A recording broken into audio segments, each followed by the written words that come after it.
All ladies, our pride.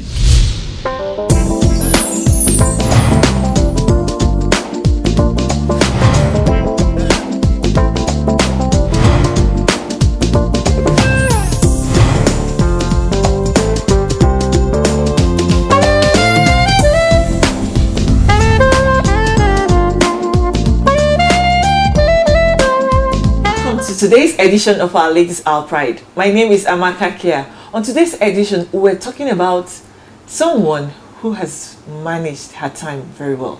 You know, the last time we talked about time management, yes, people would say, how am I going to manage my time? Our guest is a woman who has managed her time, and today she's at the peak of her career. She's no other person than Funmi Awomolo. Hello, ma. Welcome. Thank you very much, Amaka. Oh, wait, you know, when we talked about time management, I know we got response from people how they can do this. But the good thing about you now, we want to hear your story, because I remember you were a chemistry teacher. Yes. And today, a barrister, a son in the Federal Republic of Nigeria. Thank you. How did we go all round and round and round to this point? How were you able to manage this time? Well, first of all, I thank you for coming to me for this program. I would say it is by the grace of God. That's right. Because I am a person who believes in God. And I've been able to manage my time because perhaps I have disciplined myself somehow. I was a chemistry teacher, like you said. I graduated from the University of Benin in 1981. And after my youth service in 1982, after I finished, I got a job as a chemistry teacher with the Kwara State government. And I was posted to Queen Elizabeth School in Ilorin. And by the way, I read BSc Chemistry, Pure Chemistry in the University of Benin, 1981. So there I started as a chemistry teacher. And I got married to my husband, who is a lawyer. Okay. And he influenced me a lot. At home, I was admiring him. He would dress impeccably. He was always smart and neat. Yes, the collars were sharp and very, very well pressed.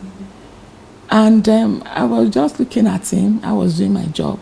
And when the children started to come, I had enough time. I would close at 2 o'clock, except we had special programs with my students or with the school. But generally speaking, teachers have a lot of time on their hands. Yeah. Especially when it comes to taking care of the home and the children. So I had a lot of time for my children. And they had helps also, relations whom I was catering for. I put them in school and all of that. And also I had my mother, who would always drop in and out and would want to see us. And also my mother-in-law also helped a lot when the children started to come. So I taught chemistry, if I want to cut it short, at the Queen Elizabeth School in Ilorin for 10 years, between 1982 and the end of 1991. Wow, 10 years. 10 solid years. But what made you think that you could be someone else outside the classroom teacher? Well, the classroom work is a full-time, fulfilling job. A teacher is a good person in society. That's right. And it's a good profession. Yeah. But as a young woman and teaching sciences, I had BSc Chemistry.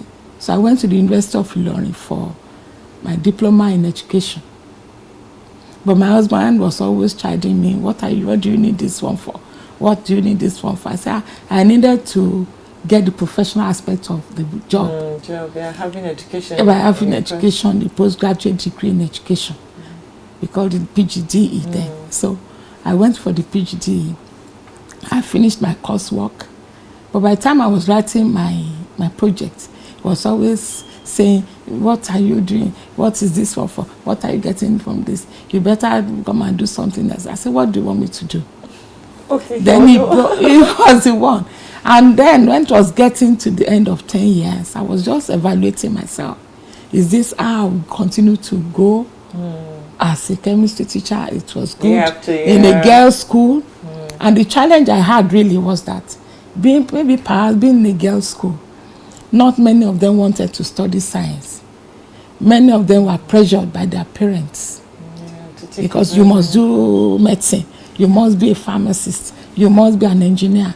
So I found that only a few of them were doing well in class, especially at the Form 5 level, the ultimate class. So I was getting frustrated, and I would come home and tell my husband, I said, these girls are not pulling their weight. I will have to stay back at school to do extra lessons for them.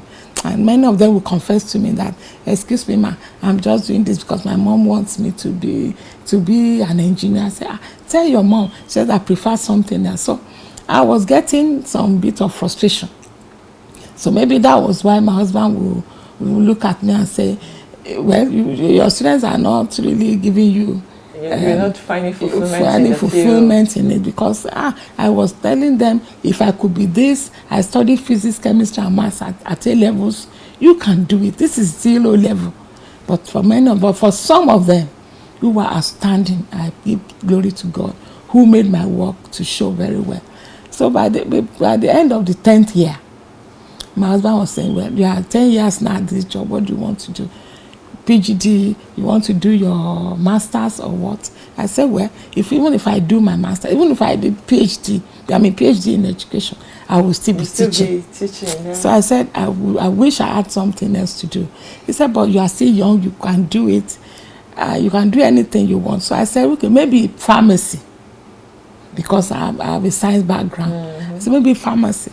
He now said, even if you read pharmacy, you still end up opening a pharmacy shop at the corner of the street or something. Was that what you really want? I said, well, let's try it. He now broached the idea. I said, why not law? I said, me? Law? I can't do law.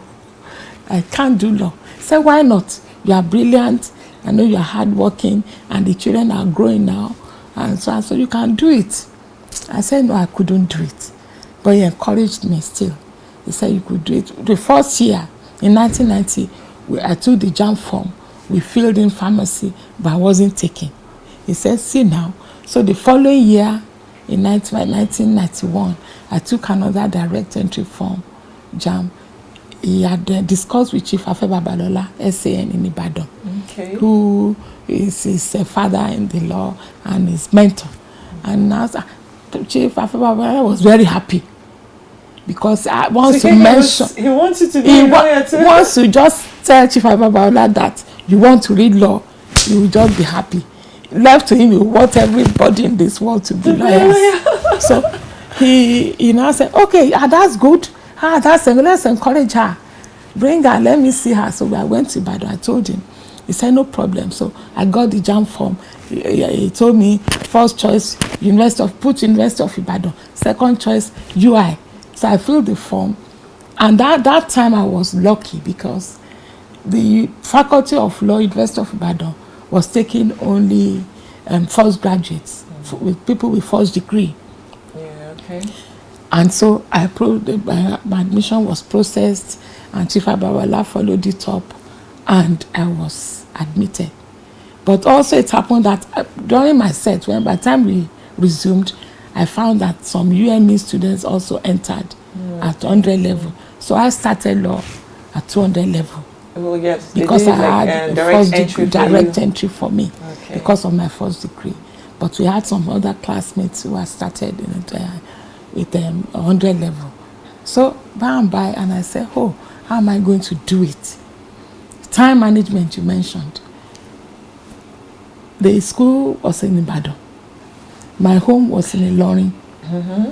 And shortly before I resumed at the University of Ibadan, my husband was made the Attorney General and Commissioner for Justice in the newly created Osun State. Oh, so he had to move to Osun So he State had to move to while you're in Oshogbo. Ilorin. So he had his office in Oshogbo. Meanwhile, my children were in Ilorin. I was schooling in Ibadan. So it became a bit of a challenge for me. And here was my husband who has promised heaven and earth that was going to help me. If you get this admission, I'll be there for you. Everything you want, just come home every weekend. We'll study your notes together. So he suddenly became the Attorney General in Osun State. And he didn't have time for me anymore to look over my work. And I would call from Ibadan. And they just taught us this topic. I didn't understand what they were saying. He said, just sit there, just be writing your notes. Are you writing notes? I said, I'm writing the notes. I said, I sit in front of the class so that we'll hear everything. Wow. So I was writing my notes. Every weekend on Friday, I'll go back to home to Ilorin. And I'll take the children to Oshogbo if we wouldn't come home for weekend. So we will also go and spend the weekend in Oshogbo. While maybe Monday morning, I will now go from Oshogbo to Ibadan, and he will return the children back to Ilorin. So we were doing that from 1991-92 session, 1993, and suddenly, in 1993, I moved to Chief Abubakar's house in Ibadan because he said, you must live in my house. I want to be monitoring Mrs. Attorney General. That was what he was calling me. I must monitor you. When I come back from office, I must discuss law. Chief Abubakar also was encouraging me. So when he came back in the evening, he would come home very late, around 10:30, 11. He would say, call Mrs. Attorney General for me. What did you study today? What was the topic in equity? What was the topic in administrative law? Then he would go over my notes and help me again. Because I told him, your son doesn't have time for me anymore. He told me he would help me. But here he is now stuck in Oshogbo because he encouraged him also to take up that appointment in Osun State. Because my husband was not a politician then. He said, you must go and help the new governor there. He needs a good attorney general. And I've recommended you to him that if he needed a good attorney general, I have a material for him. So that was how I encouraged my husband to take up the job. So I think he felt a responsibility that he had to help me. So I moved to his house. He gave me a room upstairs. And that was how I was moving on and on. Did you have any child in this period? Yes. The baby I had before I went to school was 1988. Okay. June. And so I entered school in 1991, and late 1991-92. So I was hoping for another baby if I had it. But I didn't plan for any baby. But suddenly, around March 1994, I noticed I was eating too much because when I'm pregnant, I don't vomit. Okay, that's while you were already studying law. Studying law. So you were I was in the middle of reading in the night and doing all of this not having carryover too. Yes. When I discovered I was pregnant, I was afraid because the work was too much as a law student. And I was thinking that, how would the lecturers feel? They would think I was not serious. I said, do you think we are joking here? Especially when I had one lecturer who used to tell us a lot of stories. She would come to class and say all these women in the class. I was the oldest in my class. You would say all these elders. We considered ourselves as elders committee. Myself, Mr. Yonide, Florence, Odion, and some other older who had first degrees before. Even Wale Araromi was one of us. Mrs. Sakishe George was there. She would come and say, all these women, I don't know how they came in through the back door. I think maybe when they finish, they will go and open salon or open one business because their husband is rich. So I was thinking, hey, if this woman will see me pregnant now, she'll say, hey, have I not said so? They're not serious. They're just here to waste their husband's money. But luckily, as God will have it, by April, my breasts have started to show. People were already saying, Auntie, what is that? You are getting fatter. I say, what is the problem? Then there was ASU strike. ASU strike too? Just as we have it now. ASU strike. And by the end of April 1994, we were asked, the university was closed down. We were asked to go back home. And so I went back home to Ilorin and Osogbo, like that. And by October, we were still at home, and my tummy was very big. And I told my husband, even if they call us back now, I don't have the nerves to go back to school. I'm looking so big. And then they will say, don't worry, if they call you, go. What do you mean? So I stayed until I had my baby on December 13th. And ASU strike was still on? 1994. ASU strike was still on. Yeah, ASU strike. I pray this ASU strike will not be as protracted as that one. No, go on. Let our children go back to school. Our children will go because back. Because I remember and I know now what many of my mates, of our students suffered. Many even died. That's right. Traveling, playing, doing all sorts of things. Many didn't even come back to school again. They found some other things to do. Many never graduated. So it's a bad thing. I use this opportunity to appeal to us to please and federal government to come to an agreement, let our children go back to school. So back to my story. I had my baby in December and I was at home until 6 weeks later when that ASU strike was called off. In fact, some of my friends started to call the ASU president at that time. What was his name now? They gave my baby the source of name. ASU baby, ASU strike, ASU professor. I forgot his name now. So until I went back for 6 weeks after my delivery, when I was already back to shape, my mother had taken care of me very well. Nobody knew you had a baby. Nobody knew I had a baby.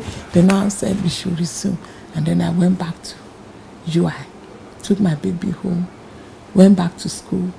I told some of them knew I even came to Ilorin to see me. So lecturers will call me and say, excuse me, Mrs. Awomolo, we heard a rumor. I will say, no, ma, it's not a rumor. I really actually had a baby. They say, you are back to shape? You are already? I say, yes. Many of my classmates were trooping after me to the house to make sure to confirm that I had a baby. Okay, let's take a break. When we get back, we're going to show the event where she was honored as an SAN in Nigeria. Don't go away.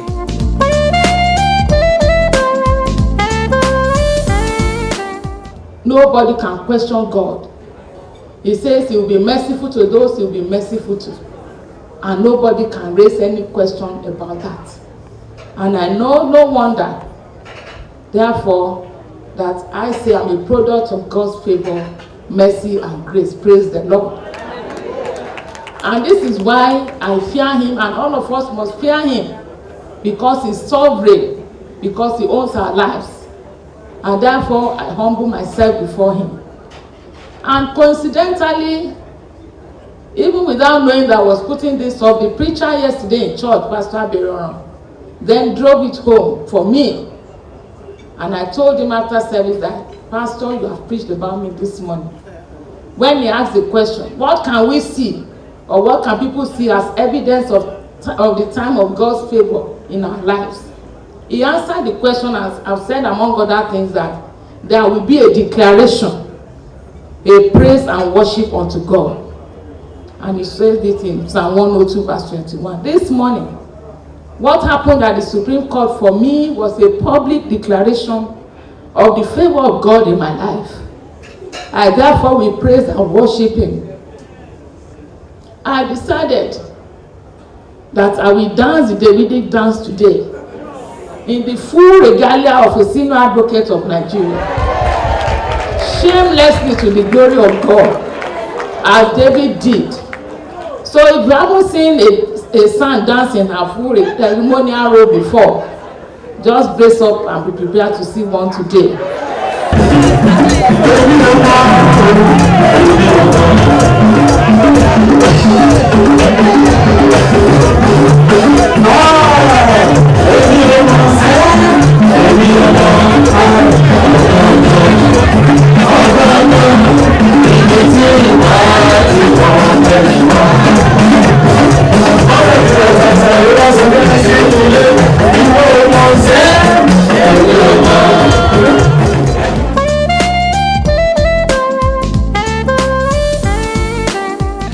Wow, that was really interesting.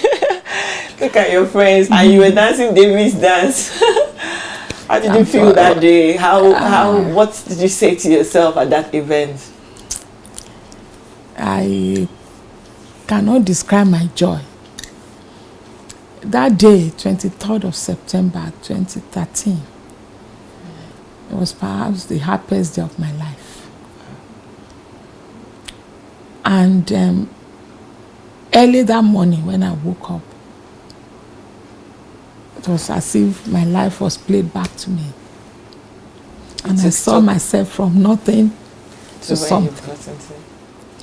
And I gave glory to God. Because it is only God that can take somebody from nowhere to somewhere, to the height of the profession. The peak of the profession. Yeah. And I thank God for it. No, I'm not the most brilliant lawyer. I don't even know much. But God has decided to give me that honor. But I know I'm not lazy either.